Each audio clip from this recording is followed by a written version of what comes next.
To this video. இனி வந்து நம்ம என்ன பண்ணணும்னா இந்த பிஸ்கெட்டையும் நெக்ஸ்ட்டு இந்த சாக்லேட் இருக்குது பார்த்தீங்களா, இது ரெண்டுத்தையும் வச்சு தான் சூப்பரான ரெசிபி செய்ய போகிறோம். வாங்க எப்படி செய்யுதுன்னு பார்த்துடலாம். தூள் தூளாக இதை கட் பண்ணி எடுத்துக்கோங்க. நீங்கள் நிறைய கூட கட் பண்ணிக்கலாம். நீங்கள் இந்த மாதிரி நல்லா கட் பண்ணி எடுத்துக்கோங்க. நீங்கள்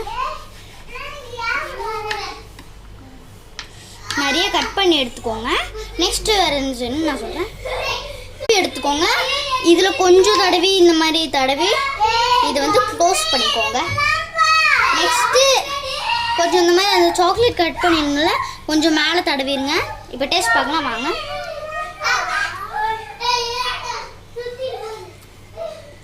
செம்ம டேஸ்ட்டாக இருக்கும். நீங்கள் நான் ட்ரை பண்ணி எடுத்துக்கிட்டு இந்த ரெசிபி வந்து செம்ம டேஸ்ட்டாகும். அதை தான் இப்போ சாப்பிட்டுட்ருக்கேன். ஓகே, இந்த வீடியோ பிடிச்சிருந்தா லைக்